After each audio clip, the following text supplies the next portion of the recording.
The Caribbean, 1718. The sun bled crimson over the horizon, painting the sea in hues of fire and shadow. The Siren's wrath cut through the waves, its black sails taut against the wind, a specter of dread to any ship foolish enough to cross its path. At the helm stood Captain Elara Kane, her auburn hair whipping in the salt-laced breeze, eyes sharp as cutlass steel. She was a vision of Defiance leather boots planted wide, a scarlet coat hugging her curves, and a tricorn hat tilted just so, casting a shadow over her smirk. Her crew called her the Crimson Queen, not for the coat, but for the blood she'd spilled to carve her name into the annals of the sea. Elara wasn't born to this life. A decade ago, she'd been a merchant's daughter in Bristol, promised to a man with cold hands and colder ambitions. But when her father's ship vanished in a storm, and the law branded her a debtor's burden, Elara chose the open sea over a cage. She'd clawed her way from deckhand to captain, stealing the Siren's wrath from a drunken privateer and turning his crew to her cause with a mix of charm and steel. Now, at 28, she was a legend whispered in taverns from Nassau to Port Royal, a woman who danced with death and always led. Captain, called Javier, her first mate a wiry Spaniard with a scar splitting his left brow.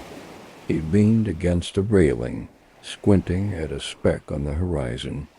Merchant sloop, 2 points off starboard, fat with cargo by the look of her. Elara's lips curled. Fat, you say? Let's see how she tastes. She turned to the crew, her voice a whip crack over the deck. All hands, raise the black. We hunt. The crew roared. A motley pack of rogues from every corner of the globe, English, French, African, even a one-eyed Dutchman who swore he'd wrestled a shark and won. They scrambled to their stations, hoisting the skull and crossbones that sent shivers down merchant spines. Elara's heart thrummed with the thrill of the chase, but her mind stayed sharp. Piracy wasn't just plunder. It was theater, a game, of fear and precision. One wrong move, and the sea would claim them all. The sloop, a lumbering beast named Golden Hope, didn't stand a chance. Elara's crew swarmed it like wolves, grappling hooks biting wood, muskets cracking through the salt haze. Elara led the charge, her boots thudding onto the enemy deck, cutlass flashing. A young sailor lunged at her, his blade clumsy with panic. She parried, disarmed him with a twist, and pressed her boot to his chest, her grin sharp as a blade. Yield, lad, or I'll carve you a new smile. He dropped to his knees, trembling. The rest followed suit. Within minutes, the Golden Hope was hers, its hold stuffed with rum, silk, and curiously a locked iron chest, etched with strange runes that seemed to pulse under the lantern's glow. Back on the Siren's wrath, Elara knelt beside the chest. Her crew gathered like moths to a flame. Javier traced the runes with a calloused finger. Never seen markings like these, Capitana. Looks old, too old for a merchant's hall. Old or not, it's ours now, Elara said, though a shiver crawled up her spine. She'd heard tales of cursed treasures, artifacts that drove men mad or summoned storms from clear skies. She didn't believe in ghost stories, but the sea had a way of making skeptics pray. Open it, she ordered. The ship's carpenter, a burly woman named Mara, pried the lid with a crowbar. Inside, nestled in black velvet, lay a dagger, its blade obsidian, its hilt wrapped in silver filigree, shaped like coiling serpents. A ruby gleamed at its pummel, catching the light like a drop of blood.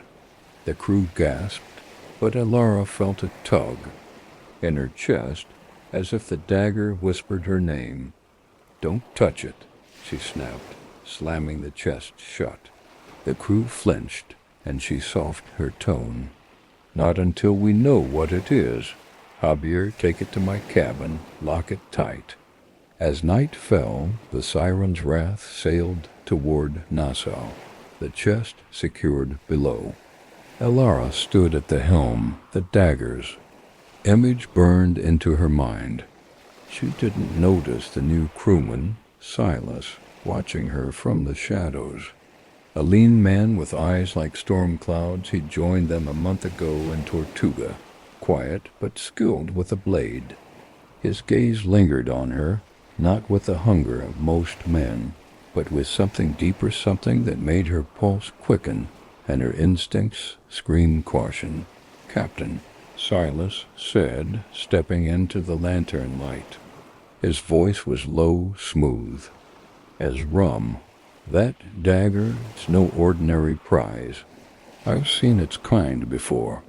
In a tavern in Havana, a drunk sailor spoke of a blade called the Serpent's Fang, said it grants power to whoever wields it, but at a price." Elara's eyes narrowed. "And what price is that, Silas?" He stepped closer, close enough for her to catch the scent of leather and sea salt on him.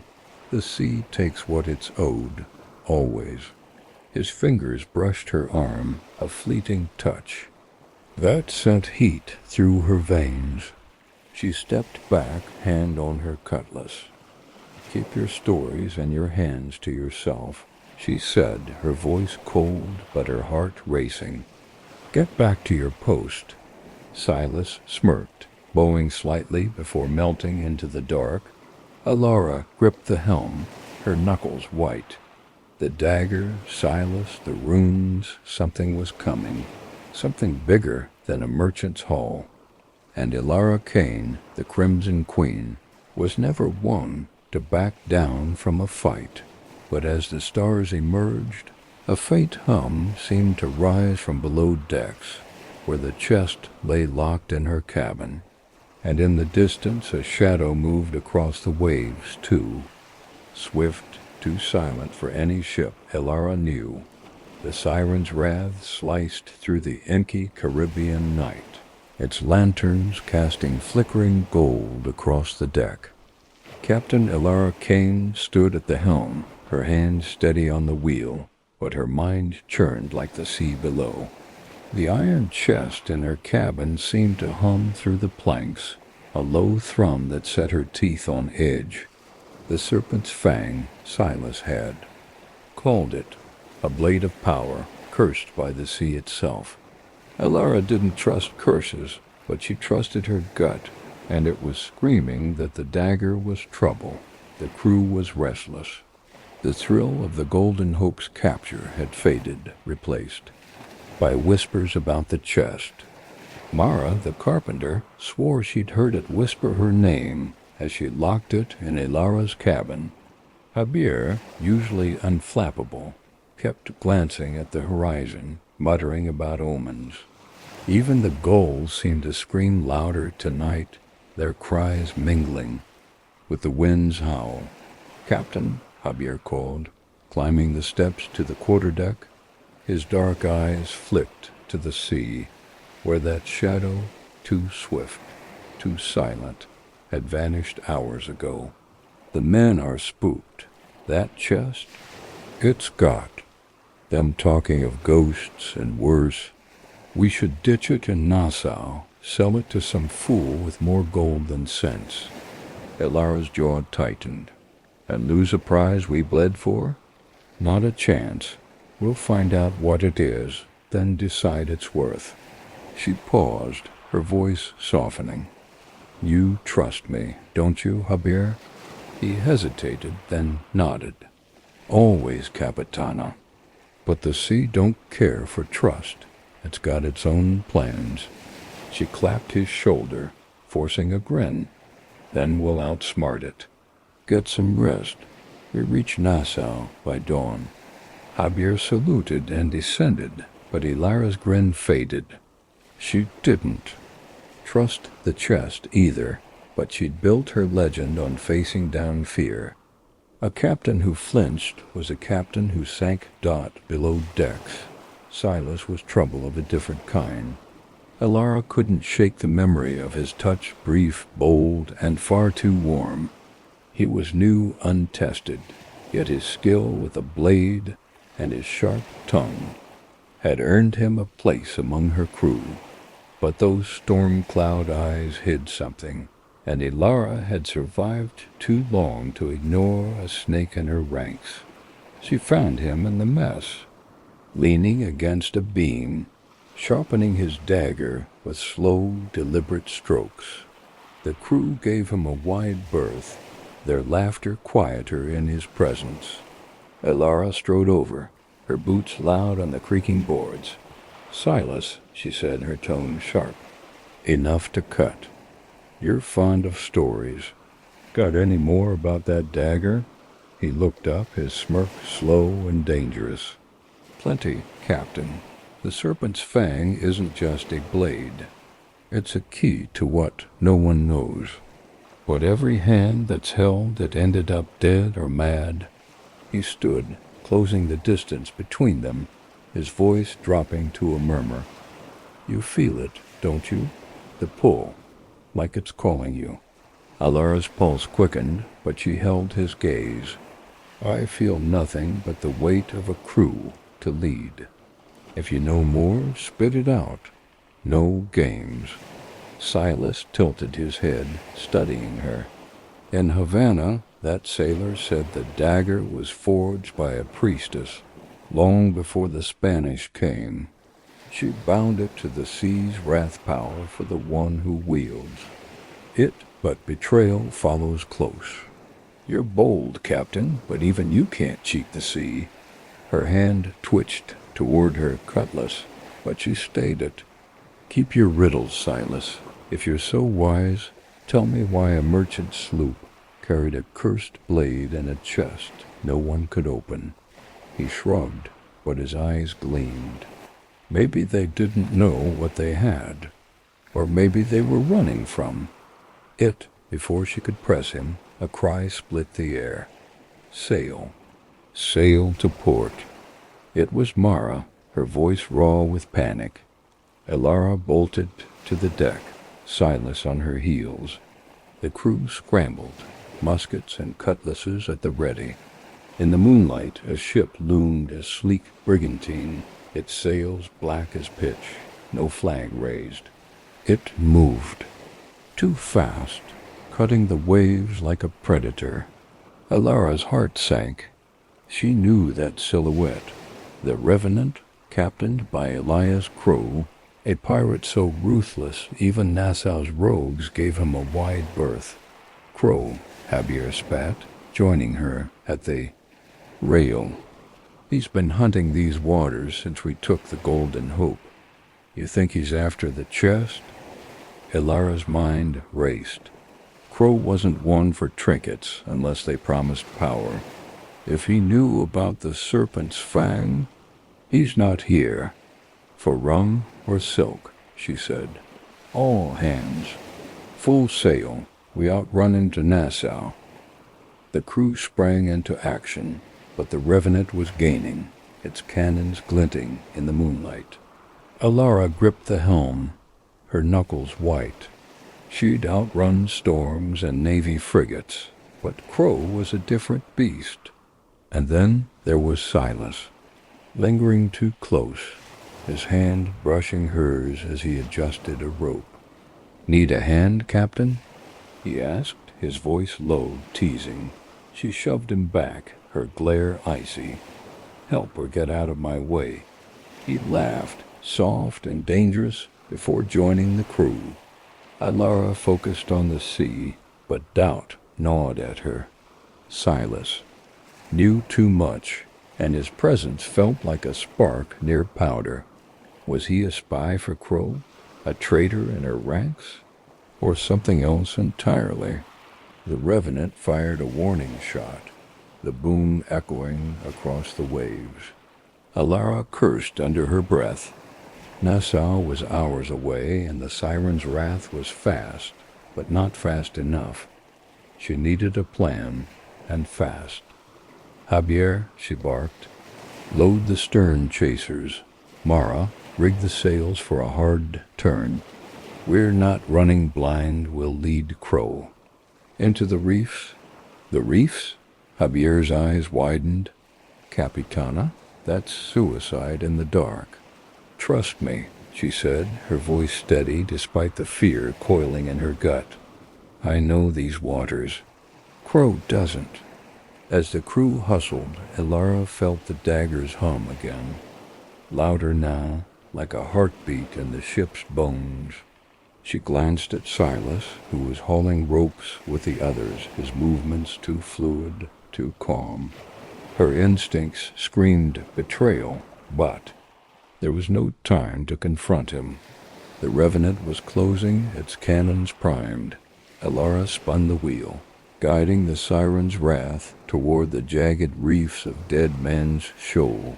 The sea grew treacherous, waves crashing against hidden rocks.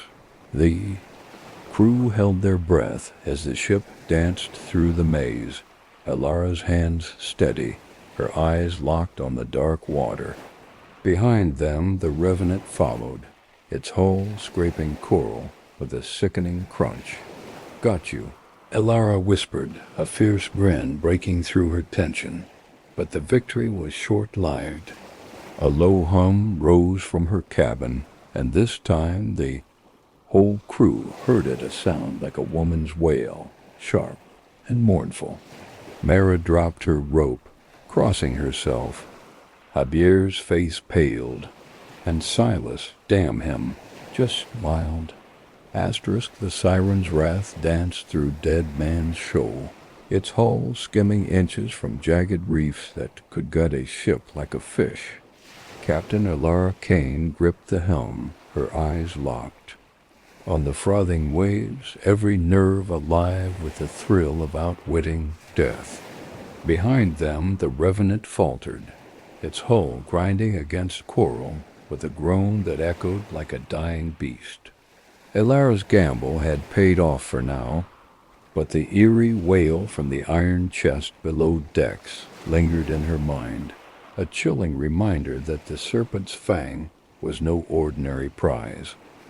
"Hold her steady," Elara shouted, her voice cutting through the crew's tense murmurs. The deck was a frenzy of motion, ropes taut, sails snapping, men and women hauling with sweat-slicked hands. Javier, her first mate, barked orders, his scar twisting as he glared at the Revenant's distant lanterns. Mara, the carpenter, clung to the rigging, her knuckles white, muttering prayers to Saints Elara doubted cared for pirates. "Capitana." "She's slowing," Javier called, pointing at the Revenant. "Crowe's caught in the shoal." Elara's lips twitched into a half-smile. "Good. Let him choke on those rocks. Full speed to Nassau. We're not clear yet." But even as she spoke, her gaze flicked to Silas, who leaned against the mainmast, coiling a rope with infuriating calm. His storm-gray eyes met hers, and that damnable smirk played on his lips, as if he knew something she didn't. The memory of his touch brief, electric still burned, and it made her want to trust him and throttle him in equal measure. Was he playing her, or was he just a cocky bastard who liked to flirt with danger? The wail came again, sharper now, slicing through the wind. The crew froze, some crossing themselves, others gripping their weapons like talismans. Mara's voice trembled. "It's that cursed blade, Captain. It's pulling the sea's wrath." "Stow that talk." Elara snapped, though her own pulse raced. "It's a dagger, not a demon. Focus, or we'll all be kissing coral."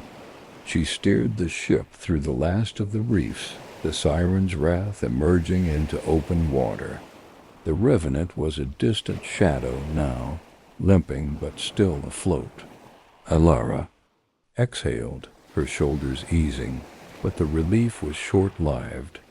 A new sound rose, not the dagger's wail, but a low, rhythmic thud, like a drumbeat from the deep. The crew exchanged uneasy glances. "Captain," Javier said, his voice low, "that's no ship." He was right. The sound wasn't coming from the Revenant. It was beneath them, pulsing through the hull. Elara's stomach twisted. She'd sailed these waters for years, faced storms and cannon fire, but this was different. It felt alive. "Silas." She barked, striding toward him. "You know more than you're saying. What is this thing? And don't give me tavern tailies." Silas straightened, his smirk fading. "I told you, Captain, the Serpent's Fang is no trinket. It's tied to something older than these islands. That sound? It's not the sea. It's what the sea hides." Her hand shot to his collar, yanking him close.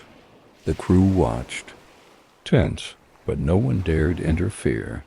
"Speak plain," she growled, her face inches from his. His breath was warm, smelling of rum and defiance, and for a moment her resolve wavered. Damn him for being so close, so infuriatingly alive. "It's a warning," Silas said, unflinching. "The dagger's awake, and it's calling something, or someone." Elara released him, shoving him back. "If you're lying, I'll feed you to the sharks myself." He held her gaze, unyielding. "I'd rather you didn't. I'm fond of my skin." Before she could retort, a shout from the crow's nest shattered the moment. "Lights dead ahead." Elara spun, squinting into the dark. A cluster of lanterns bobbed on the horizon. Not a ship, but a flotilla of small boats, their silhouettes jagged with spears and nets. Fishermen? No, the boats moved with purpose, fanning out to block their path to Nassau. Alara's blood ran cold. She knew these waters, knew the tales of the Taino's descendant survivors who guarded sacred sites and took no kindly to trespassers. "Raiders," Javier muttered, gripping his cutlass. "They don't take prisoners, Capitana." Elara's mind raced. The Revenant behind, raiders ahead, and the dagger's hum growing louder, vibrating through her boots. She needed a plan, and she needed it now. "Mara, ready the cannons." "Javier, arm the crew. We're not fighting unless we must."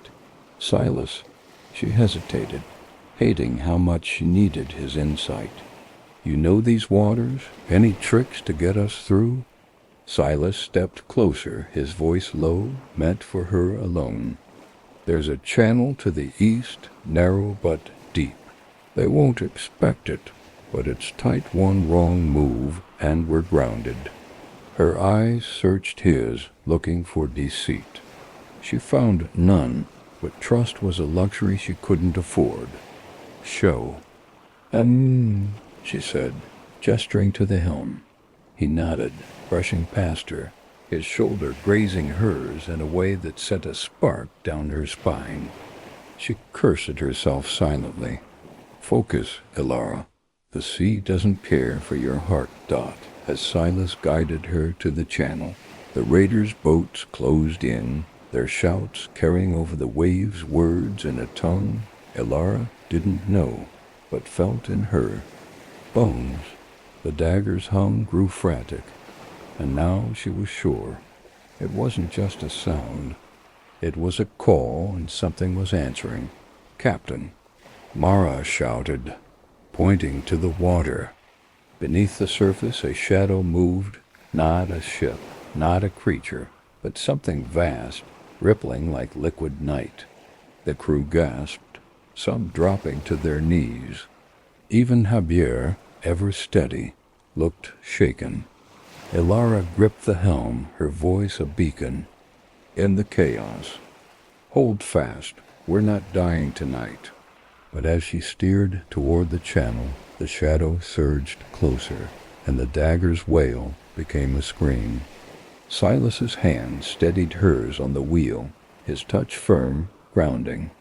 For a moment their eyes locked, and she saw something new in his fear, yes, but also a flicker of loyalty. "Trust me," he whispered. She didn't, but she had no choice. The Siren's wrath plunged into the channel, the raiders' boats closing. In the shadow beneath the waves rising, and in her cabin the Serpent's Fang sang, its voice a promise of power and ruin.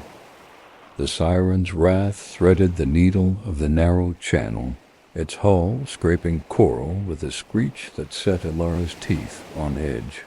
Captain Elara Kane held the helm, her hands steady despite the chaos closing in. The raiders' boats sleek, low-slung vessels carved with serpentine patterns flanked them, their crews chanting in a guttural tongue that mingled with the Serpent's Fang's relentless hum. Below the waves, the shadow pulsed, a formless menace that made the sea itself feel alive and hungry. Elara's crew was on edge, muskets primed, eyes darting between the raiders and the water's unnatural ripples. "Keep her tight," Elara barked, her voice a lifeline in the dark.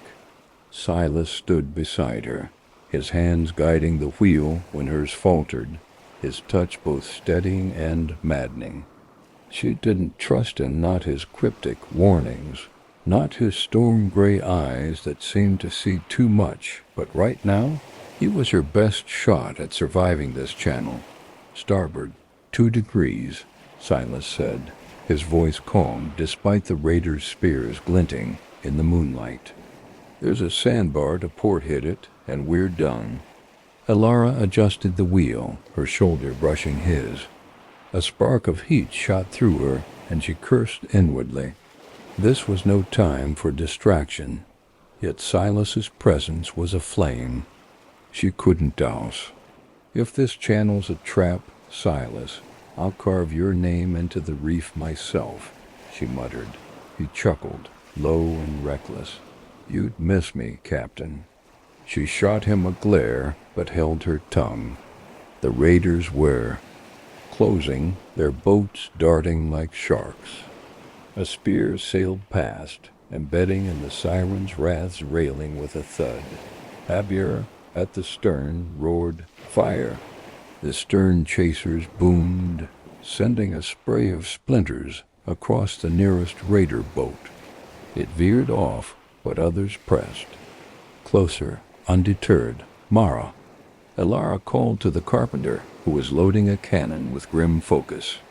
"Aim for their hulls. Slow them down." Mara nodded, her braid swinging as she rammed a cannonball home. The Siren's wrath shuddered with each shot, but the raiders were relentless, their chants growing louder, sinking with the dagger's wail from Elara's cabin. The shadow beneath the waves surged, brushing the hull, and the ship lurched. A deckhand screamed, tumbling overboard. Elara's heart clenched, but there was no time to mourn. "Silas, what are they saying?" she demanded, nodding at the raiders. "That chant, it's not just noise." He listened, his brow furrowing. "It's old Taino, a prayer or a summoning. They're calling to the sea, to something they think the dagger belongs to." Elara's blood ran cold. "Belongs to? It's ours now." Silas's eyes darkened. "The sea doesn't care about claims, Captain. That blade's tied to something ancient. Those raiders, they're not just scavengers, they're guardians." "Guardians?" She snorted, but the word landed like a stone. The runes on the chest, the shadow in the water, it all pointed to something bigger than plunder. She spun the wheel, dodging a jutting rock. "Then why attack us?"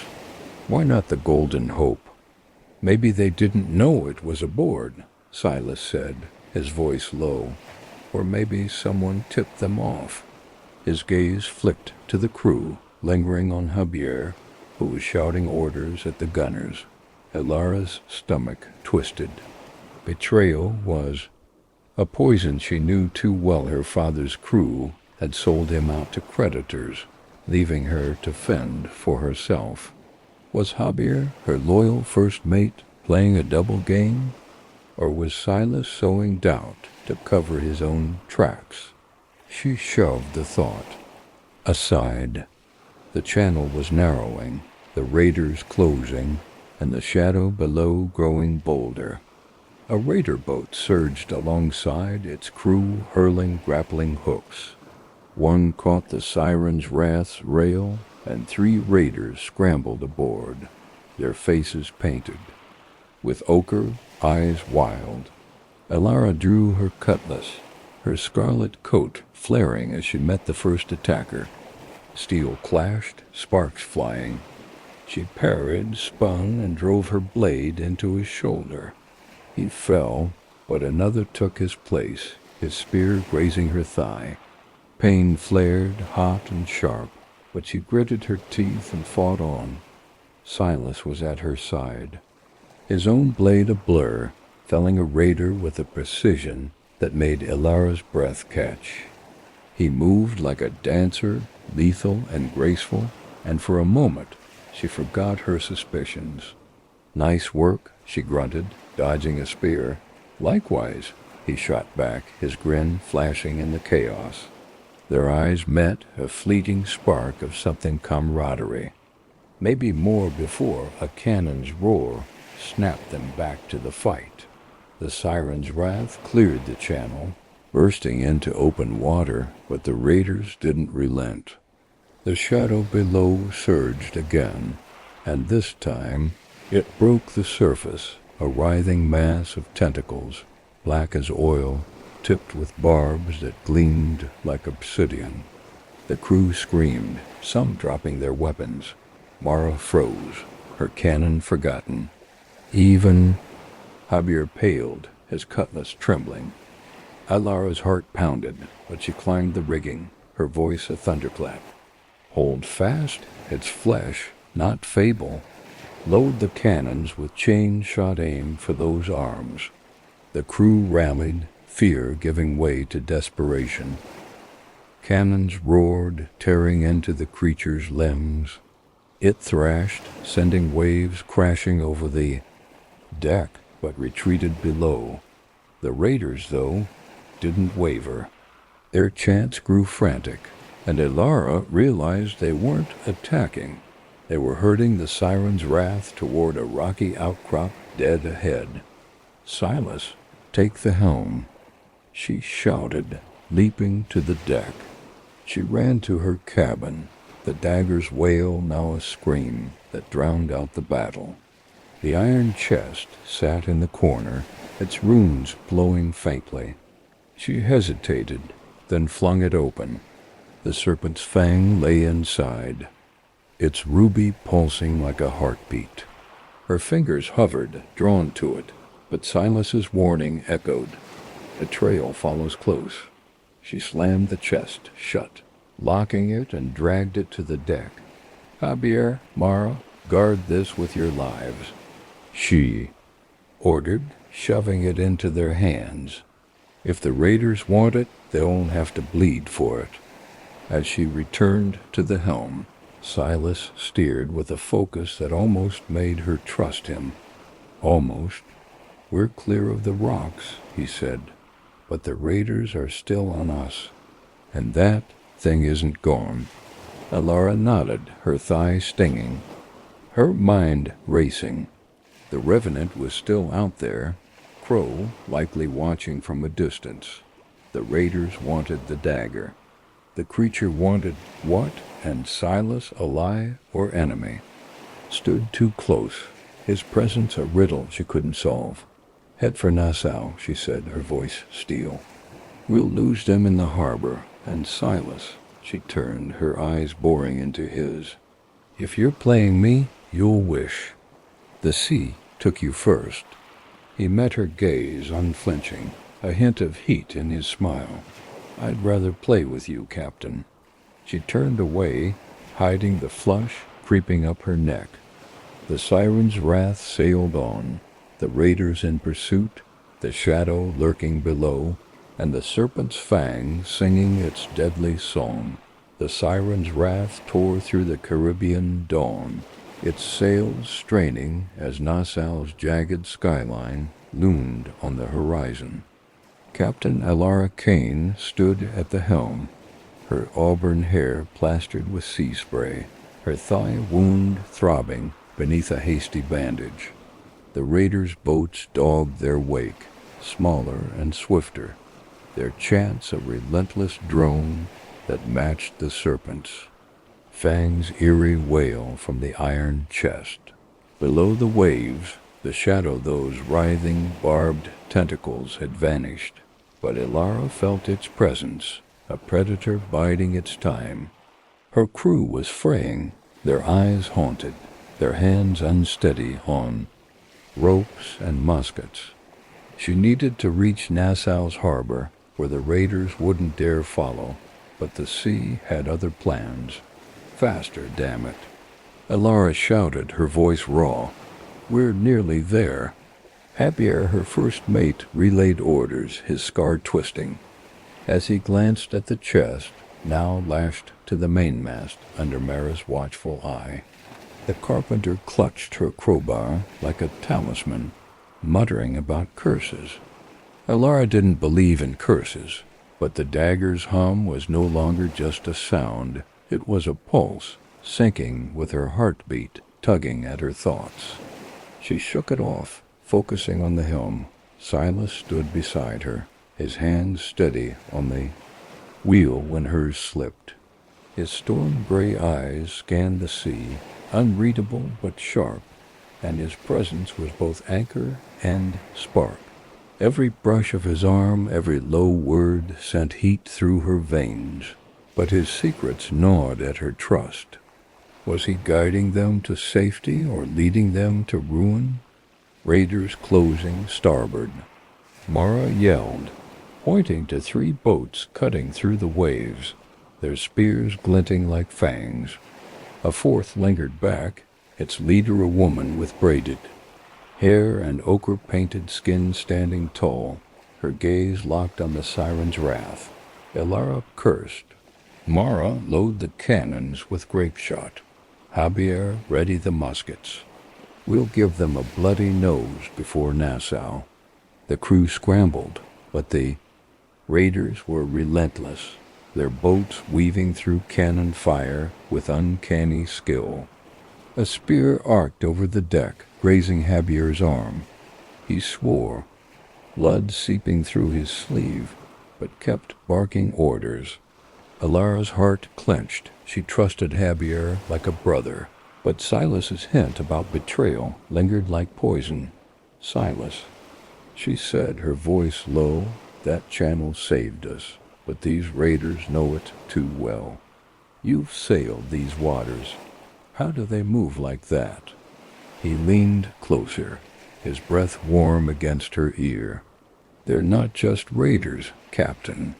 They're protectors of something older than piracy.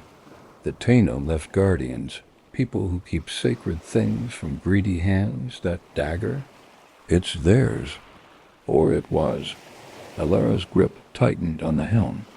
"Then why not attack the Golden Hope?" "Why us?" Silas hesitated, his eyes flicking to the chest. "Maybe they didn't know it was aboard until we took it. Or maybe someone signaled them." His gaze lingered on Javier, then returned to her, a challenge in his stare. Her blood ran hot. "You pointing fingers, Silas? Say it plain." Her blood ran hot.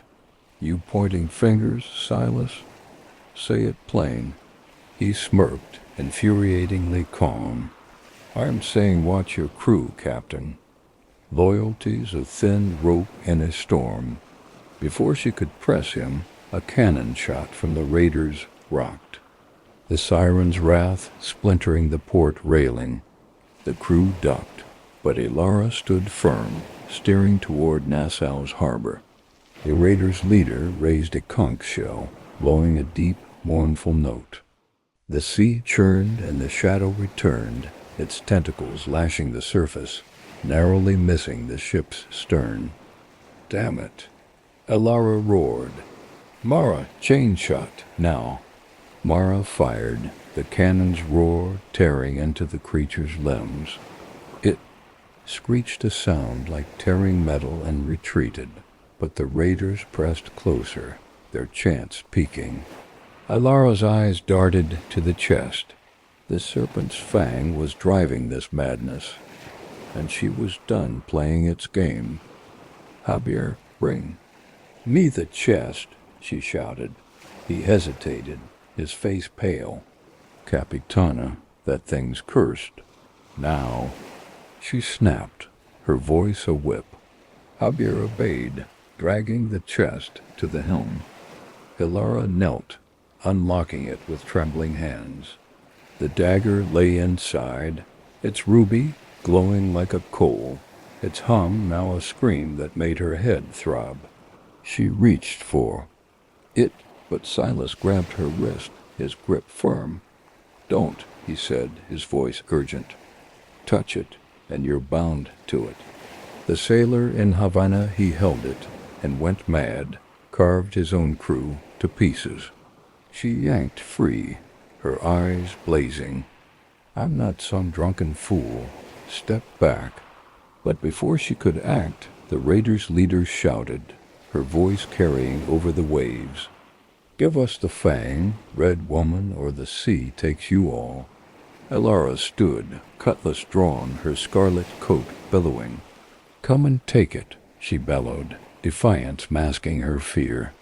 The crew cheered, rallying to her fire, but the raiders' boats surged forward, and the creature's shadow loomed again. Then a new sound of cannon's boom, not from the Siren's wrath.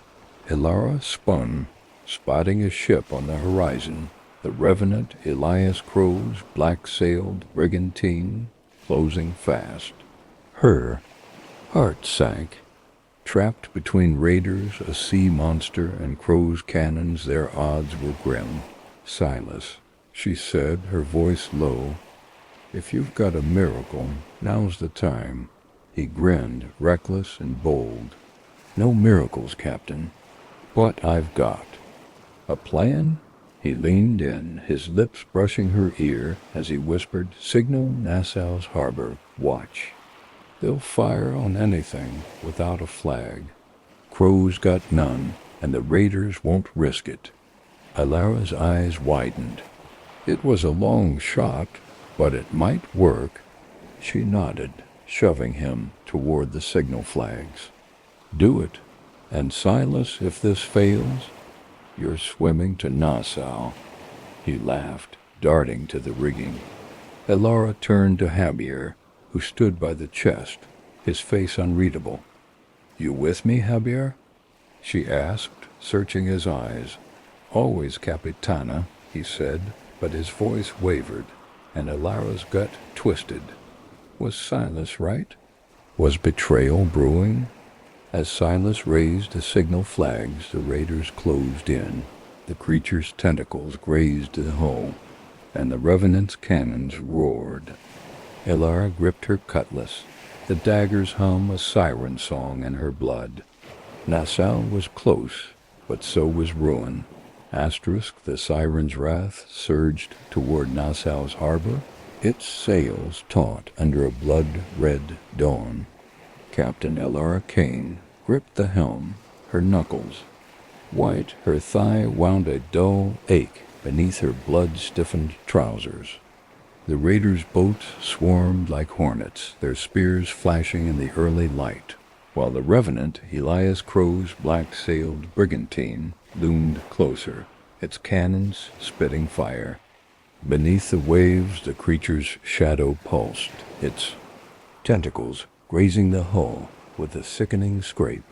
The Serpent's Fang, locked in its iron chest at the mainmast, wailed a piercing cry that clawed at Elara's mind, urging her to claim it.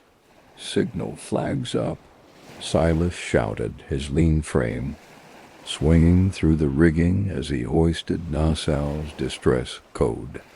His plan was a gamble.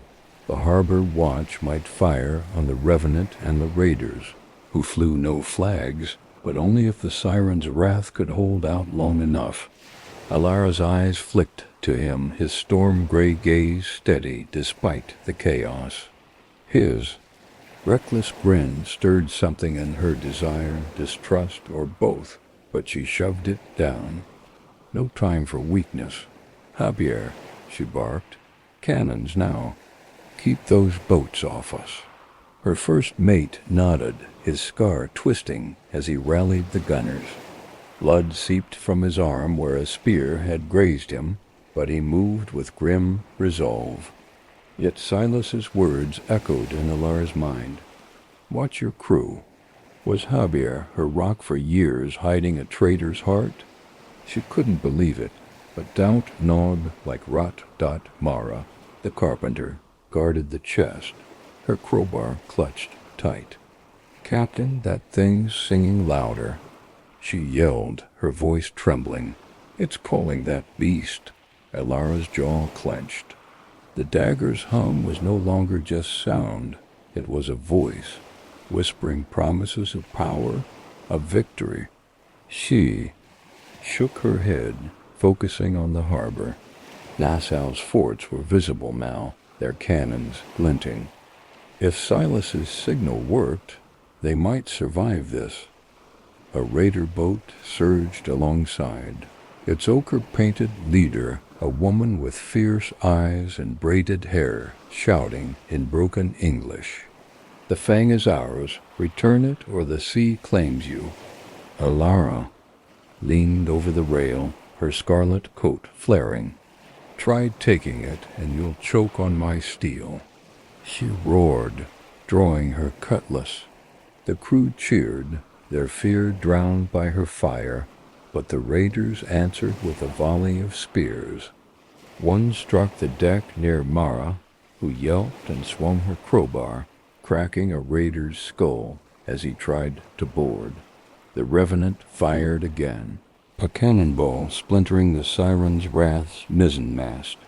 The ship lurched, and Elara cursed, steering hard to port. The creature below struck, its tentacles wrapping the rudder with a groan of wood. The helm fought her, and panic clawed her chest. "Silas," she shouted. "Help me hold her." He was at her side in an instant, his hands over hers on the wheel, their bodies pressed close as they wrestled the ship. His touch was fire, his breath hot against her neck. "Steady, Captain," he murmured, his voice low, teasing. "We're almost there." Her pulse raced, not just from the fight. "Don't get cocky," she snapped, but her voice betrayed a tremor. Damn him for slipping under her skin. The creature released the rudder, retreating as Nassau's forts loomed closer. A distant boom signaled the harbor watch, firing a warning shot. Silas's plan was working. The raiders hesitated, their boats slowing, but the Revenant pressed on, Crowe's hunger for the dagger outweighing his fear of cannon fire. Elara's eyes darted to the chest. The dagger's wail was deafening now, and the crew was unraveling. A young deckhand, Tomas, dropped his musket, clutching his head. "It's in my mind," he screamed, lunging for the chest. Mara tackled him, pinning him to the deck. "Enough?" Elara roared, leaving the helm to Silas. She strode to the chest, her hand hovering over the lock. The dagger's call was intoxicating, promising strength to crush her enemies. Crowe, the raiders, even the creature. But Silas's warning rang true. "Touch it, and you're bound." Javier grabbed her arm, his eyes wild. "Don't, Capitana. It's not worth it." She searched his face, looking for betrayal, but finding only fear. "You know something, Javier," she said, her voice low. "What aren't you telling me?" He flinched, his grip loosening. "I heard stories in Tortuga about the Fang. It's not just a blade, it's a pact. Whoever wields it rules the sea, but the sea takes their soul." Elara's blood ran cold. "Why didn't you tell me?"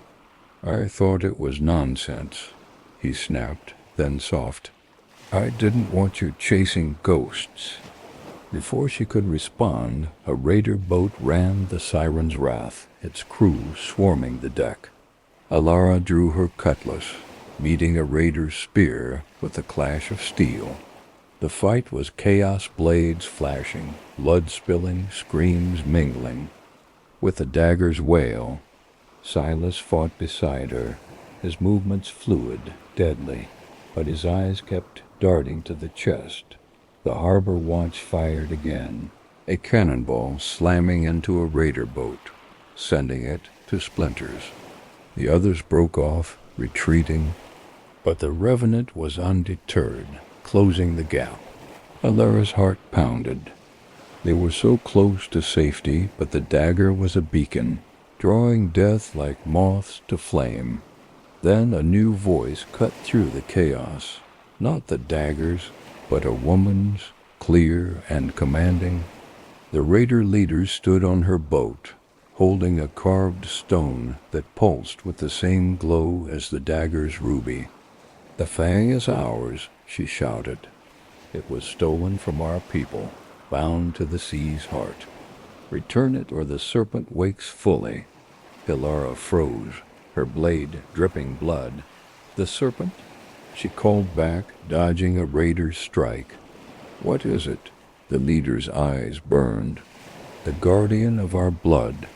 The Fang commands it, but only one of our line can wield it without curse." Elara's mind raced. The golden hope had carried the dagger. Had it been stolen from these guardians? And how had it ended up in a merchant's hold? She glanced at Javier, then Silas, suspicion flaring. Someone knew more than they admitted. The Siren's wrath reached Nassau's harbor, the fort's cannons roaring as the revenant veered off, unwilling to risk the barrage. The raiders vanished into the dawn, but Elara knew they'd return. She turned to Silas, who leaned against the helm, blood on his cheek, his grin unbroken. "Nice work," she said grudgingly, her heart still racing from his closeness in the fight. "You're welcome," he replied, his voice soft, dangerous. "But we're not safe yet. That dagger's waking something big, and Crowe won't stop." Elara nodded, her eyes on the chest. The crew was battered, the ship damaged, but they'd made it. For now. She locked the chest in her cabin, the dagger's hum quieter, but no less menacing. As she returned to the deck, she caught Javier whispering to Mara, their heads bent close. Silas watched them, his expression unreadable. Nassau's docks bustled ahead, promising rest, rum, and answers. But Elara felt the sea's weight, the dagger's pull, and the shadow of betrayal. She'd need every ounce of her fire to survive. What came next? Nassau's harbor was a riot of chaos and color, a haven for rogues where rum flowed like water, and loyalty was as fleeting as the tide. The Siren's wrath limped to the docks, its hull scarred from the raiders' assault, its crew battered but alive. Captain Elara Kane stood on the quarterdeck, her scarlet coat stained with salt and blood, her auburn hair tangled beneath her. Tricorn, the Serpent's fang, locked in its iron chest in her cabin, had quieted, but its hum lingered in her bones, a siren's whisper urging her to wield it. She ignored it. Her focus on survival Nassau was no sanctuary, not with Elias Crowe's revenant lurking and the raiders' warning. ringing in her ears. "Javier, secure the ship," Elara ordered, her voice steady despite the ache in her thigh. "Mara, get that mast repaired. I want us ready to sail by dawn." Her first mate nodded, his scarred face tight with exhaustion, blood crusted on his sleeve. Mara, clutching her crowbar, muttered about curses but set to work. The crew dispersed, some to taverns, others to guard the ship. Elara's eyes lingered on Javier, his hesitation in the fight, his cryptic words about the dagger Silas's warning about betrayal gnawed at her. But Javier had been with her since Bristol, through storms and mutinies. Could he turn on her now? Silas lingered by the helm, wiping blood from his dagger, his storm-gray eyes catching hers. His reckless grin sent a spark through her, equal parts fire and frustration. He'd fought like a demon in the Channel, saved them with his signal, but his secrets were a blade at her back. "You're staring, Captain," he said, his voice low, teasing. "See something you like?" She stepped close, her cutlass hand twitching. "I see a man who knows too much and says too little. You're coming with me. We're finding answers about that dagger." His grin widened. "Lead on, Crimson Queen." Elara ignored the heat in her chest and strode into Nassau's. Hart, Silas at her side. The streets were a maze of drunken sailors, hawkers selling stolen goods, and doxies whose laughter promised fleeting escape. She headed for the Black Anchor, a tavern where secrets were traded as freely as rum. If anyone knew about the Serpents, Fang, it'd be old Cass, a half-blind smuggler who'd sailed before Elara was born. The tavern reeked of sweat and spirits, its air thick with smoke. Cass sat in a corner, her milky eyes sharp despite her age, a tankard in her gnarled hand. Elara slid into the seat opposite, Silas leaning against the wall, his presence a quiet threat. "Cass," Elara said, sliding a gold coin across the table. "Tell me about the Serpent's Fang." Cass's lips curled, revealing blackened teeth. "Bold Kane, most don't speak that name aloud." She pocketed the coin, her voice dropping. "It's Taino, older than these colonies, forged by a priestess to bind a sea serpent a guardian of their sacred waters. The blade grants power, storms bend to its will, enemies fall, but it demands blood, always." Elara's stomach twisted. "Blood?" Cass leaned closer, her breath sour. "The wielders or those they love. The serpent wakes, and it hungers. Last I heard it was buried on an island, guarded by Taino descendants. How'd you get it?" "Stole it from a merchant sloop," Elara said, her voice steady. "Why was it there?" Cass shrugged. "Someone betrayed the Guardians, or they were fools. Either way, you've got a curse on your hands, girl." Silas shifted, his eyes narrowing. "And Elias Crowe? Why's he chasing it?" Cass's smile vanished.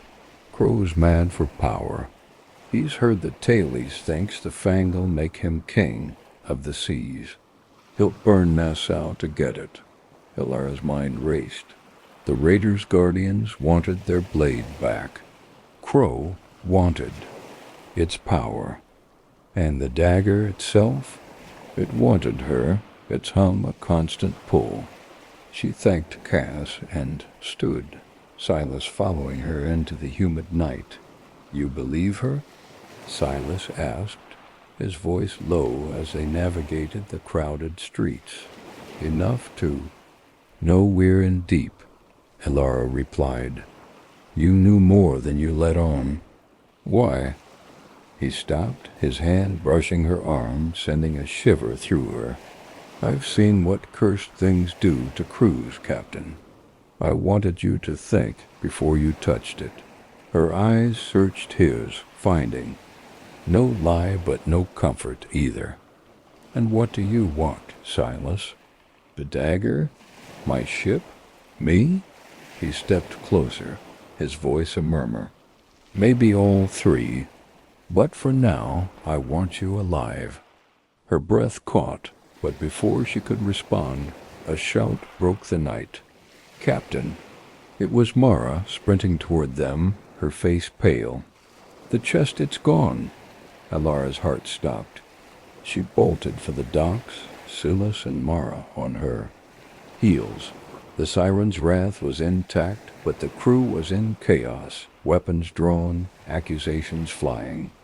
Javier stood by the mainmast, his face ashen. Where's the chest? Elara demanded, her cutlass half drawn. Javier's eyes darted to the deck. Thomas, he took it. Said the dagger was calling him. I tried to stop him, but he knifed a deckhand and ran. Elara's blood ran cold. Tomas, the young deckhand who'd screamed about voices, the dagger's pull had broken him. Which way? South, toward the old fort, Javier said, his voice shaking. I'm sorry, Capitana. She grabbed his collar, her voice low.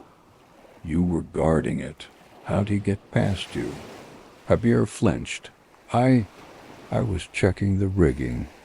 I didn't think enough, she snapped, releasing him. Her eyes flicked to Silas, who watched Javier with a predator's calm. Betrayal or mistake? She couldn't decide, not now. Silas, Mara, with me, she ordered. Javier, hold. The ship, no one leaves. They raced through Nassau's shadowed alleys, the old fort's ruins looming like a skull in the moonlight. Elara's thigh burned, but she pushed on. The daggers hummed faint, but growing as they neared. They found Thomas in the fort's courtyard, the chest open, the serpent's fang in his trembling hands. His eyes were wild, bloodshot, his lips muttering. Nonsense. Thomas, put it down, Elara said, her voice calm but firm, her cutlass ready. It's mine. He screamed, brandishing the blade. It speaks. It'll make me a king.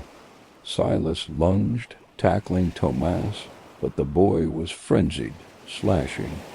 Wildly, the dagger nicked Silas's arm, drawing blood. Elara dove in, pinning Thomas's wrist, wrenching the blade free. Its touch burned not with heat, but with power, flooding her with visions, storms bending, ships sinking, her enemies kneeling. She dropped it, gasping, and Mara slammed the chest shut. Thomas sobbed, curling into himself. Elara tied his hands, her heart pounding. The dagger's power was real, and it terrified her. As they dragged Thomas and the chest back to the ship. Shadow moved in the distance, Crowe's men, watching, and from the sea a low thud echoed, the creature's pulse returning. Elara locked the chest in her cabin, Silas's blood still on the dagger's blade. She faced him, her voice cold. You bled for me tonight. Why? He smirked, wincing as he bound his arm. Maybe I like the view, Captain. She turned away, hiding her flush. Nassau offered no safety, not with Crowe closing in, the raiders waiting, and the dagger's curse tightening its grip. And Javier's mistake or betrayal hung. Heavy, the sea was calling, and Elara feared what it would demand. Nassau's dawn was a haze of salt and smoke, the docks alive with the clamor of pirates, merchants, and thieves. The Siren's wrath sat moored, its crew patching the scarred hull under Mara's sharp orders. Captain Elara Kane stood in her cabin, the iron chest bolted to the floor, the serpent's fang inside humming like a caged storm. Its brief touch in the old fort had seared her visions of power, of seas bending to her will, still lingered, tempting and terrifying. Her thigh wound throbbed, her scarlet coat hung tattered, but her resolve was steel. She'd face the dagger's curse, Crowe's wrath, and her own crew's cracks before she let the sea claim her Dot Thomas, the young deckhand who'd succumbed. To the dagger's call was chained below, his mutterings silenced by rum and exhaustion. Elara's heart ached for him, a boy broken by a blade she brought aboard. Javier's failure to guard the chest gnawed at her, his loyalty now a question mark. And Silas, damn him, stood watch outside her cabin, his bandaged arm and reckless, grin a constant challenge to her control. His blood on the dagger had quieted its hum, but only slightly, and his secrets were a tide she couldn't stem. A knock at the door snapped her from her thoughts. "Enter," she called, her hand on her cutlass. Javier stepped in, his scarred face drawn. "Capitana, the crew's on edge. Tomas's stunt has them spooked, and word spreading about Crowe. His men were seen at the Black Anchor last night." Elara's jaw tightened. "Crowe's here already?" Javier nodded. "He's offering gold for any whisper of the Fang, and there's talk of raiders in the shallows. They haven't left." She cursed under her breath. "Nassau was a trap, not a haven. We sail at dusk. Repairs done or not, we're not staying where Crowe can corner us." Javier hesitated, his eyes flickering. "There's something else. I found this in Tomas's bunk." He held out a scrap of parchment, scrawled with crude runes matching the chests. He didn't draw these. Someone gave them to him. Elara's blood ran cold. A traitor in her ranks, feeding Tomas to the dagger's madness. "Who?" she demanded, her voice low. "I don't know," Javier said, but his avoidance of her gaze sparked fury. She grabbed his collar, pulling him close. "No more secrets, Javier. If you're hiding something, I'll know it." He met her eyes, pain flashing in his. "I swear, Capitana, I'm loyal. But I heard whispers in Tortuga about the Fang, about a traitor who sold it to the Golden Hope. I didn't tell you because I thought it was lies." She released him, her mind racing. "Find out who, now." As Javier left, Silas slipped inside. Uninvited, his presence filling the cramped cabin. "Trouble with your first mate?" he asked, leaning against the wall, his voice smooth as rum. "Mind your place." Elara snapped, but her pulse quickened.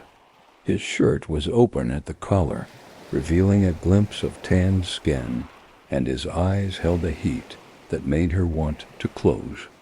The distance run him through. He smirked, stepping closer. "You're wound tight, Captain.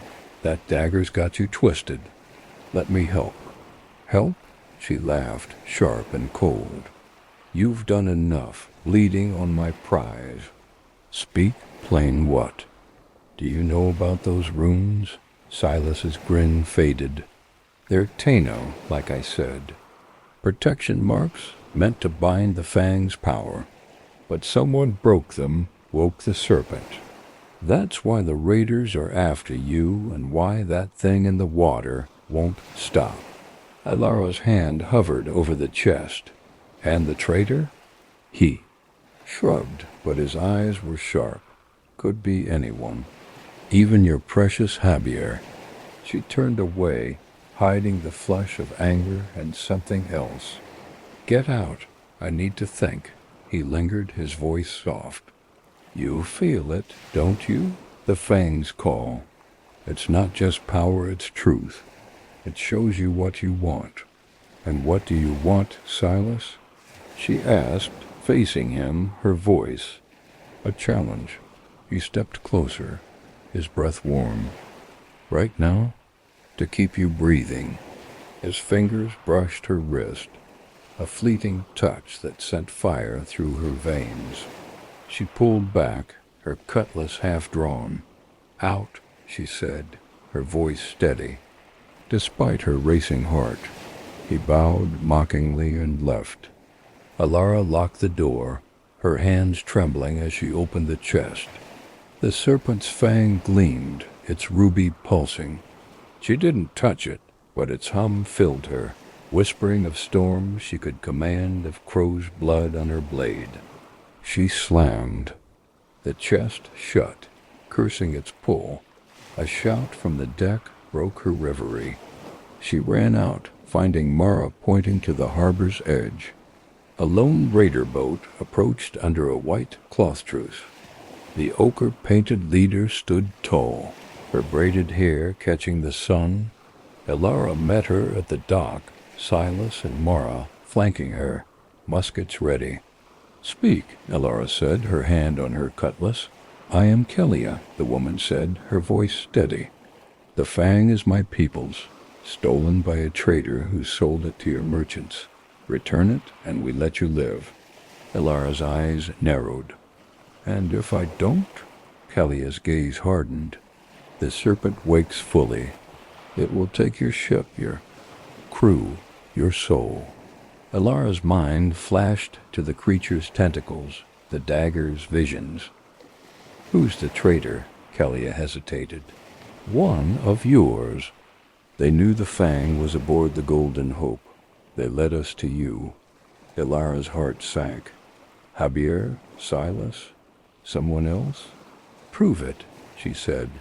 Kelia tossed a medallion at Elara's feet, silver, etched with a serpent. "Found on your ship. Ask your crew who carries its twin." Elara pocketed the medallion, her mind a storm. "I'll consider your offer. Leave or my cannons speak." Kelia nodded, retreating to her boat. As Elara returned to the Siren's wrath, she caught Silas watching her, his expression unreadable. Javier approached, his face tight. "What did she say?" Elara's hand closed over the medallion. "Enough. Gather the crew. We're searching every bunk." The search revealed nothing, no medallion, no runes. But as dusk fell, a lookout shouted. The Revenant was slipping into the harbor, its black sails a grim promise. Crowe was here, and the dagger's hum grew louder. As if welcoming him, Elara stood on the deck, the medallion heavy in her pocket. Someone had betrayed her, and the sea was closing in. She needed answers, but first she needed to survive the night.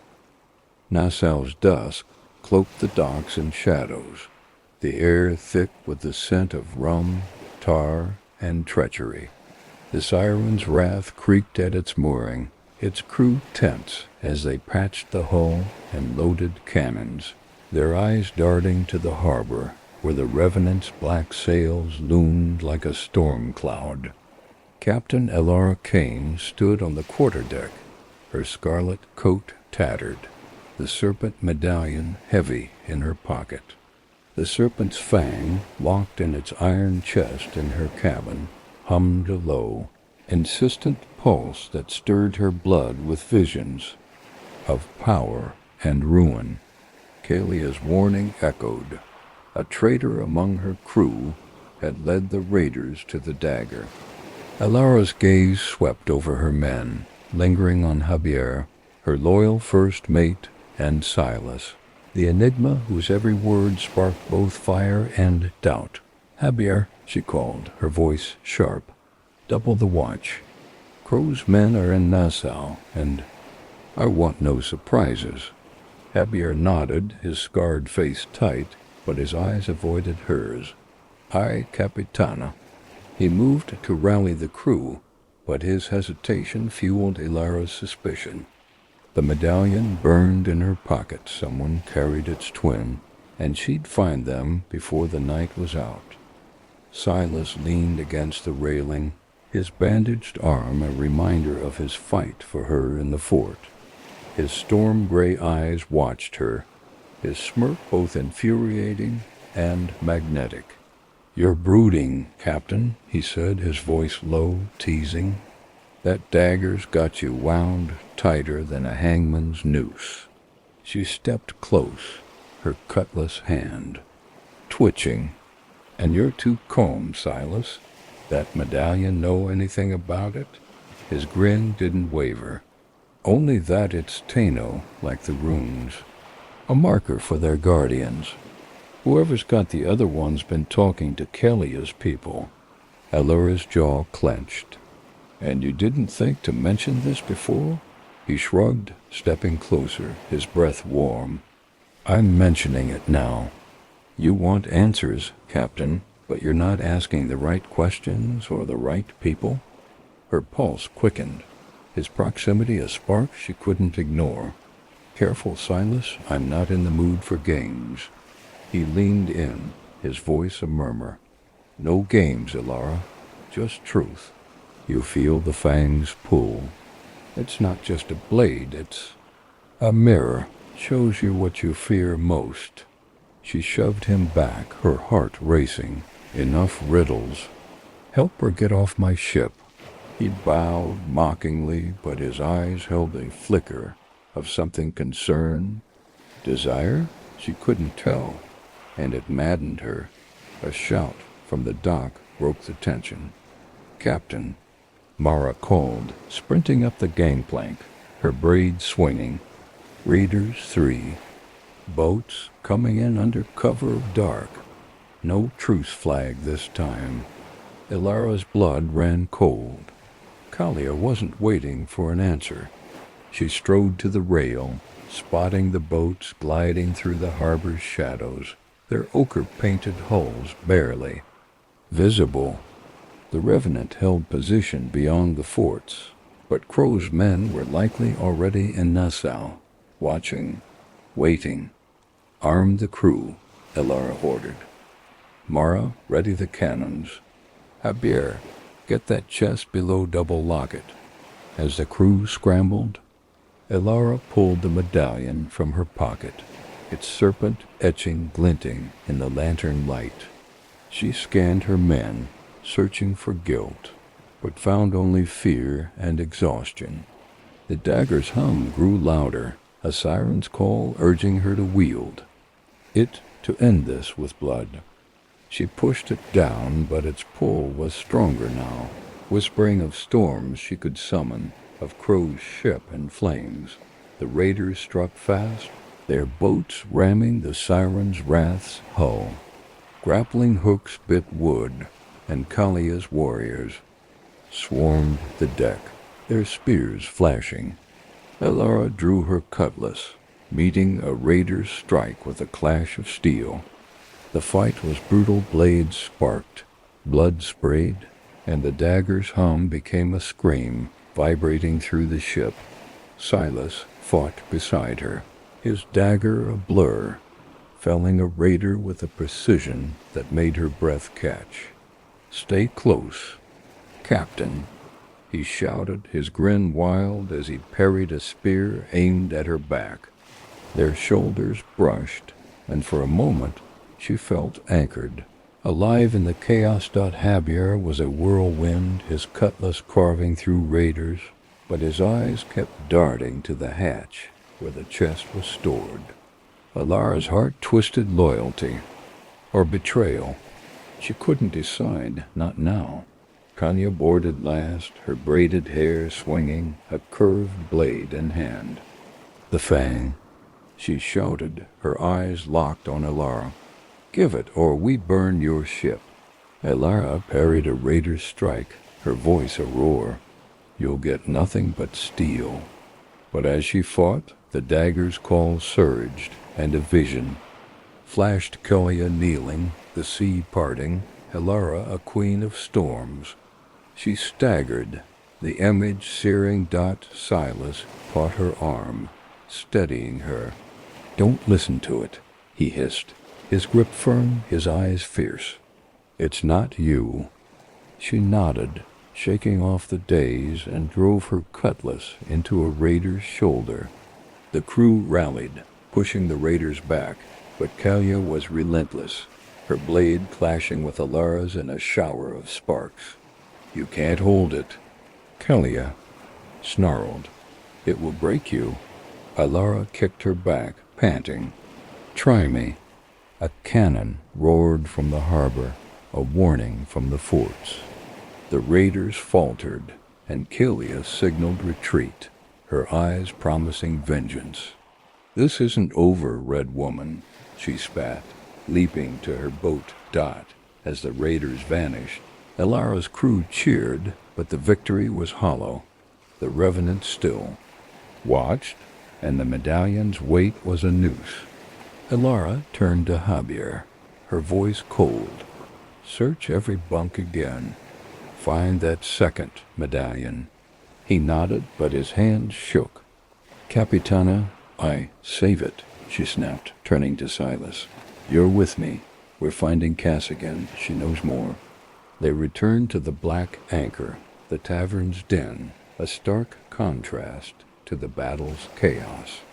Cass was there, her milky eyes gleaming as Elara slid another coin across the table. "The medallion," Elara said, tossing it down. "Who carries its twin?" Cass's fingers traced the serpent. "Taino mark, given to those who swear to guard the Fang or steal it. Check your crew, Kane. Someone's been whispering to Kalia's people and crows." Elara's heart sank. A traitor serving both? She thanked Cass and left, Silas silent but close, his presence a steady flame. As they stepped into the night, a figure slipped from the shadows Crow's man, his blade gleaming.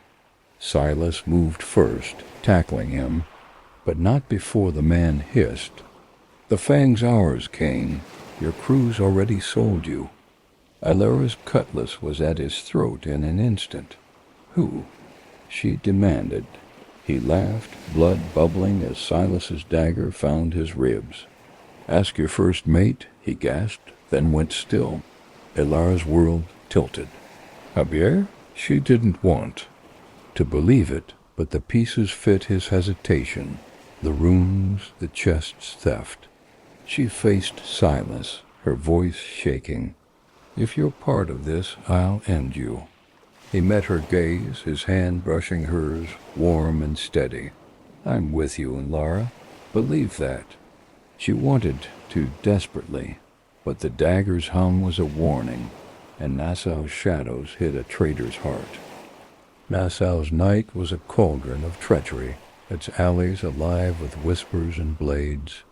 The Siren's wrath rocked gently at the docks, its crew on high alert, their eyes scanning the shadows for Elias Crowe's men or Kalia's raiders. Captain Elara Kane stood in her cabin, the iron chest bolted to the floor, the serpent's fang inside pulsing like a living heart. Its hum was a siren's song, weaving visions of power storms at her command, enemies broken, her name a legend. Across the seas. But the price, Cass had warned, was blood, and the dead man's words echoed, "Ask your first mate." Elara's hand gripped the serpent medallion, its twin still missing, a traitor's mark hidden among her crew. Javier, her first mate, was on deck, overseeing repairs, his scarred face unreadable. Elara wanted to trust him, years of loyalty bound them, but doubt festered like a wound. Silas, leaning against the cabin door, watched her with storm-gray eyes, his bandaged arm a reminder of his fight for her. His presence was a spark, igniting both desire and suspicion, and she hated how much she wanted to believe him. "Captain," Silas said, his voice low, teasing, "you're staring at that chest like it's going to bite. Or are you thinking about me?" She shot him a glare, her cutlass hand twitching. "I'm thinking about who sold us out." That man said Javier. You've been pointing at him, too. Give me a reason not to trust you instead. Silas stepped closer, his smirk softening. You don't trust me, Elara, but you need me. That dagger's waking something you can't fight alone, and I'm not the one who let Tomas steal it. Her pulse quickened, his closeness of fire she couldn't douse. If you're playing me, Silas, I'll carve your heart out. He leaned, in his breath warm against her ear. You'd have to find it first. His fingers brushed her wrist, sending a shiver through her. She pulled back, her face hot, and turned to the chest. Enough, she said, her voice sharp. We're searching the ship again, every inch. That medallion's here, and I'm finding it. Before Silas could reply, a shout from the deck shattered the moment. Captain, trouble. It was Mara, her voice raw with panic. Elara burst. Onto the deck, Silas at her heels. The crew was armed, staring at the harbor where a longboat approached, its oars silent. Not Kalia's raiders, Crowe's men, their black cloaks marked with a red claw, his sigil. At the helm stood Elias Crowe himself, a towering figure with a shaved head and eyes like cold steel, his cutlass gleaming. Elara Kane, Crowe called, his voice carrying over the water. Give me the Fang and your crew lives. Defy me and Nassau burns. Elara's heart pounded, but she climbed the railing, her scarlet coat flaring. You'll get nothing but cannon fire, Crowe, she shouted, her crew cheering behind her. But fear gnawed at her. Crowe didn't bluff, and his ship outgunned hers. Javier appeared at her side, his cutlass drawn. Capitana, we can't fight him here. The forts won't fire on Crowe, he's paid them off. Her eyes narrowed. How do you know that? Javier flinched, his voice low.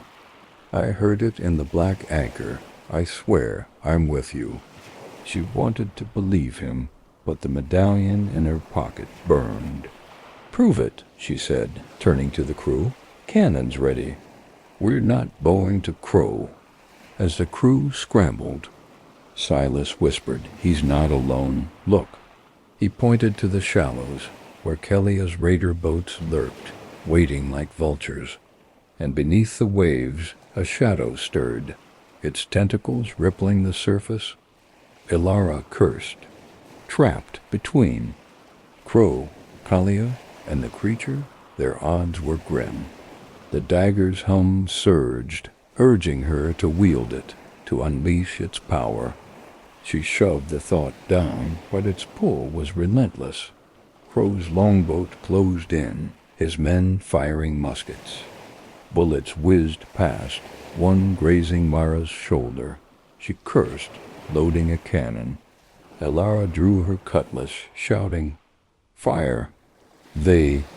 Siren's wrath's cannons roared, splintering Crowe's longboat, but he leaped to the dock, his men swarming like rats. The fight erupted, blades clashed, blood sprayed, and the dagger's scream filled Elara's head. She fought back to back with Silas, their movements sensed, his dagger flashing as he guarded her flank. His shoulder brushed hers, a spark in the chaos, and for a moment she felt invincible. Javier fought nearby, his cutlass a whirlwind, but his eyes kept darting to the hatch where the chest was stored. Elara's stomach twisted. She parried a blow from one of Crowe's men, her thigh wound screaming, and shouted, Javier, hold the line. He nodded, but as he turned, a glint of silver fell from his pocket, a medallion twin to hers, etched. With a serpent, time froze. Elara's heart shattered, but she had no time to confront him. Crowe was on the deck, his cutlass aimed at her throat. Kane, he growled, his voice like gravel. The Fang, now. Elara parried, her blade sparking against his. "Go to hell," she spat, kicking his knee. He staggered, but his strength was brutal, his next strike nearly disarming her. Silas lunged, his dagger grazing Crowe's arm, giving Elara a moment to breathe. "Nice save," she panted, her eyes locked on Silas. "Anytime." He grinned, but his gaze flicked to Javier, who was retreating toward the hatch. Before Elara could shout, the sea exploded. Tentacles burst from the water, wrapping the Siren's Wrath's hull, rocking the ship. The crew screamed and Crowe laughed, his eyes wild. "The Serpent wakes. You're finished, Kane." Elias' boats surged forward, her warriors boarding. Amidst the chaos, Elara fought her way to the hatch where Javier stood, the chest in his hands, his face pale. "Javier!" she roared, her cutlass raised. "What are you doing?" "I'm saving us," he shouted, his voice breaking. "The Fang's too dangerous. I was going to give it to Kelia and this. You betrayed us." Elara's voice was raw, her heart torn. She lunged, but a tentacle slammed the deck, separating them. Javier bolted, the chest under his arm, toward Kelia's boat. Silas grabbed Elara, pulling her back as another tentacle struck. "Let him go," he said, his voice urgent. "He's not worth it." She shoved him off, her eyes blazing. "He's my crew." But as she watched Javier leap to Kelia's boat, the dagger's hum faded, and the creature retreated, its shadow vanishing. Crowe's men fell back, their leader cursing, as he retreated to the docks. Kelia's boat sped away, Javier aboard, the chest in her hands. Elara stood frozen, her crew battered, her ship damaged, her trust shattered. Silas touched her arm, his voice soft. "You couldn't have known." She pulled away, her voice cold. "Get the crew ready. We're going after them." No one betrays the Crimson Queen. The Siren's Wrath prepared to sail, Nassau's lights fading as the sea called. The dagger was gone, but its curse lingered, and Elara knew the fight was far from over. The Siren's Wrath cut through the Caribbean's black waters, its sails taut under a moonless sky. Captain Elara Kane stood at the helm, her scarlet coat tattered, her auburn hair whipping in the wind. The betrayal of Javier, her first mate, burned like her thigh wound, raw and unrelenting. He'd stolen the Serpent's Fang, fleeing with Kelia's raiders, and the loss of the dagger and his loyalty cut deeper than any blade. The crew was fractured, their trust in her shaken, but Elara's fire burned hotter than ever. She'd hunt Javier, reclaim the Fang, and prove no one crossed the Crimson Queen. Silas stood beside her, his storm-gray eyes scanning the horizon, his bandaged arm steady as he adjusted the wheel. His presence was a lifeline and a torment. His fight in Nassau had saved her, but his secrets kept her wary. Yet every glance, every brush of his hand, sparked heat she couldn't ignore. Mara, the carpenter, worked below, patching the hull, her curses mingling with the crew's uneasy murmurs. The revenant Elias Crowe's black-sailed brigantine trailed somewhere in the dark, a predator waiting to strike. "Captain," Silas said, his voice low, cutting through the wind, "Kelia's boats are fast, but they'll head for their sacred island. I know the route shallows and reefs a day's sail south." Elara's eyes narrowed. "You know a lot, Silas, too much. How do I know you're not leading me into a trap?" He leaned closer, his grin reckless. "You don't, but you're still here, trusting me to steer.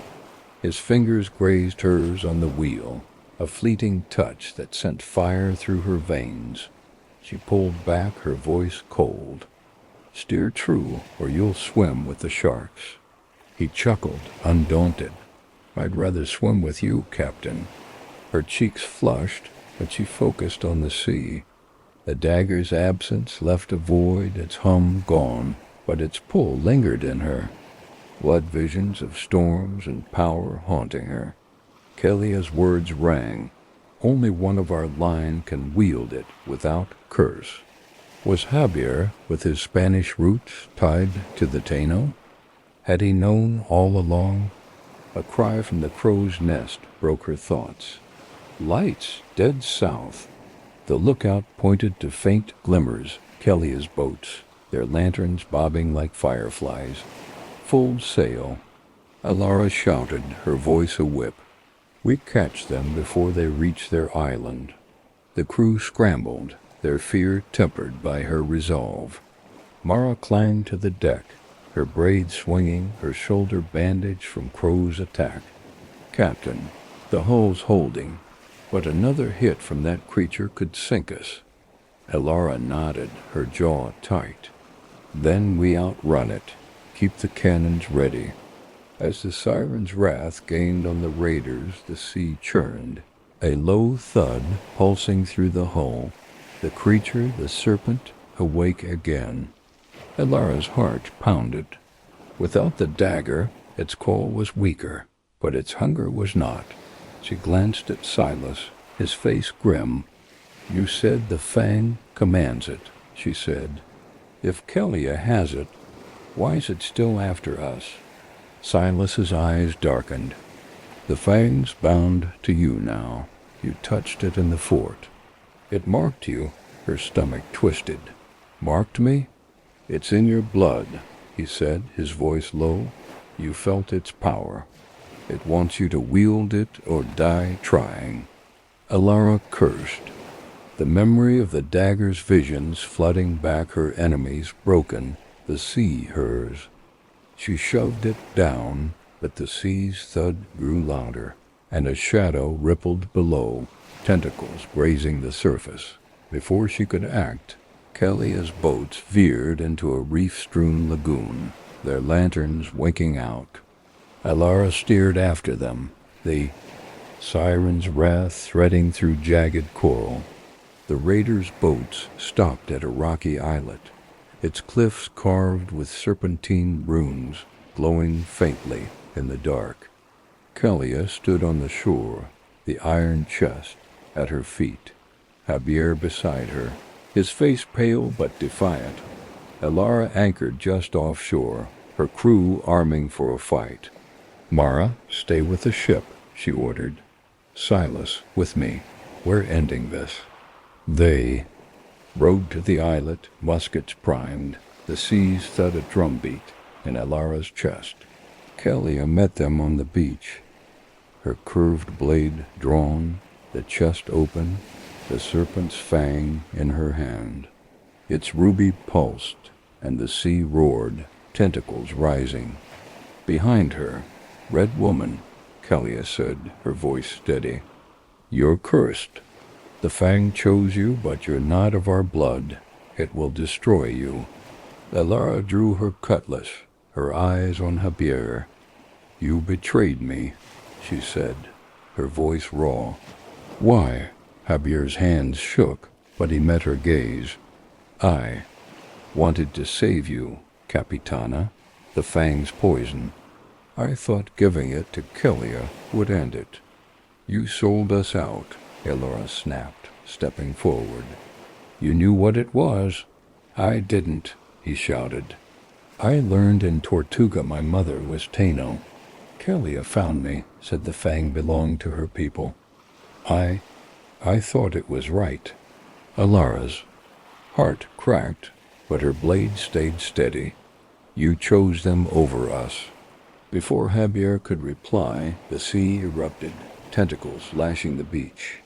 Elara dove, tackling Silas out of the way as a barb tore through her coat.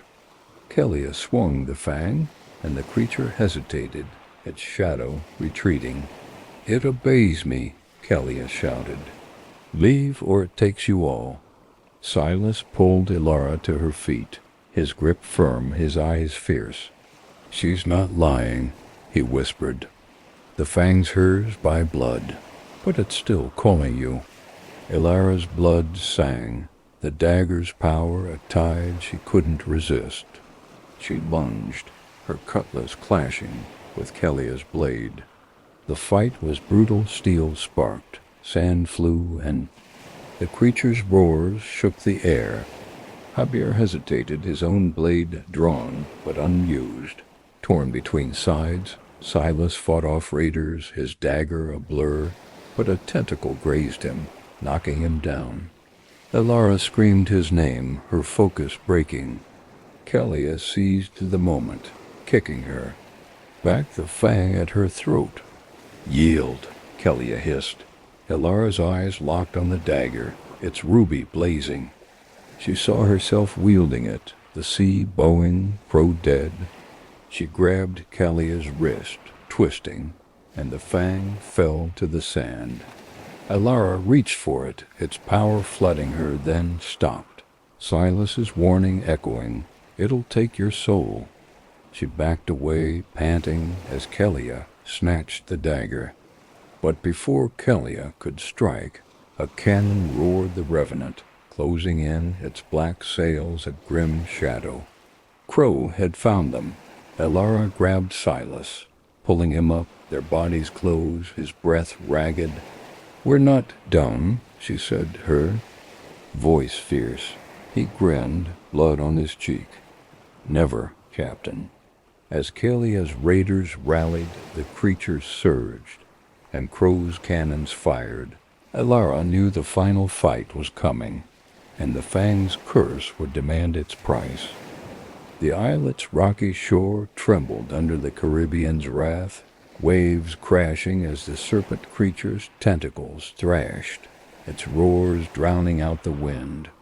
Captain Elara Kane stood on the blood-soaked sand, her cutlass dripping, her scarlet coat torn. The serpent's fang gleamed in Kalia's hand, its ruby pulsing like a dying star, its hum a siren's call that tore at Elara's soul. Kalia's raiders flanked her, their spears glinting, while Javier, Elara's traitorous first mate, stood at her side, his face twisted with guilt. Beyond the lagoon, the Revenant's cannons roared, Elias Crowe's black-sailed brigantine. Closing in, Elara's crew, battered but fierce, fought beside her, with Silas at her shoulder, his storm-gray eyes sharp, his dagger bloodied. The siren's wrath rocked offshore, Mara's cannons answering Crowe's fire. This was at the final stand, where the Fang's curse would claim its due. Elara's thigh wound burned, her heart heavier still. Javier's betrayal had shattered her, but the dagger's pull was worse. Visions of power flooded her, seas parting. Crowe's ship in flames, her name eternal. Yet Silas's warning held her back. "It'll take your soul." She gripped her cutlass, her voice a thunderclap. "Kalia, end this now or we all die." Kelia's eyes blazed, the Fang raised. "The dagger is mine by blood. You woke the serpent, red woman. Only I can tame it." She slashed the air, and the creature surged, a tentacle slamming the beach, sending Elara sprawling.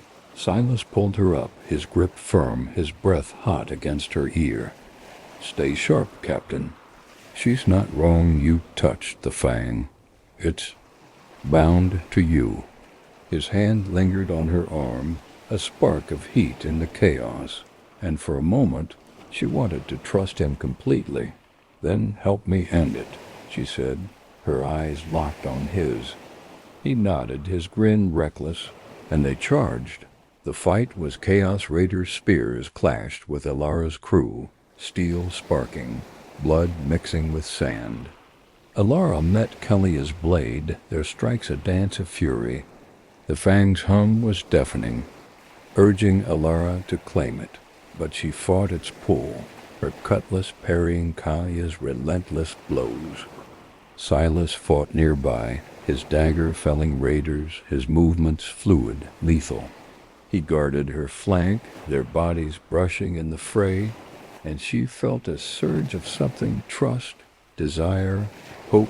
Javier hesitated, his cutlass drawn but unused, caught between Kelia and Elara.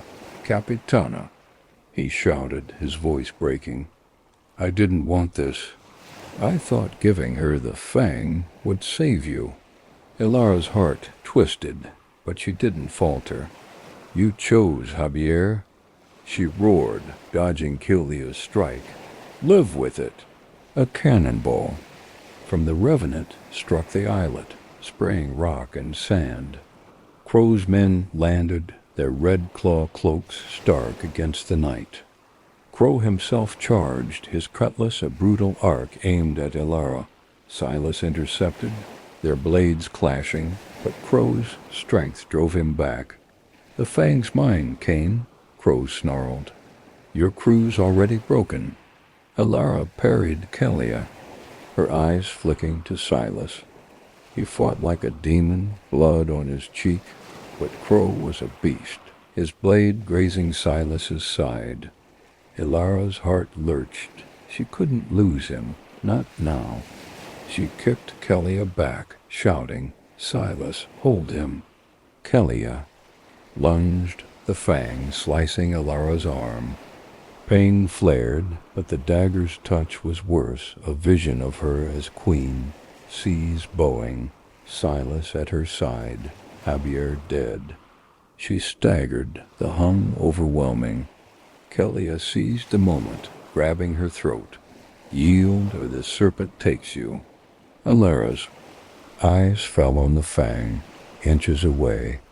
Its power was hers if she claimed it.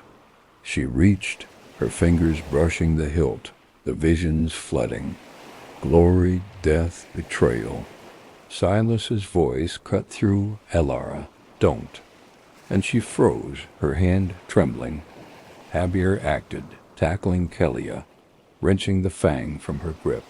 The creature roared, tentacles lashing the shore, one wrapping Javier's leg. He screamed, dropping the dagger, and Elara dove, catching it.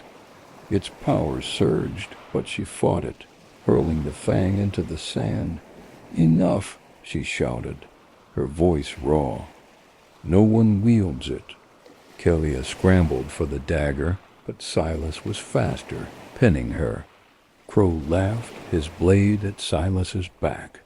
"Foolish girl," he growled. "I'll take it." Elara charged, her cutlass meeting Crowe's with a force that shook her bones. They fought, blade against blade, sand flying. Silas joined her, their movements sensed, a deadly dance.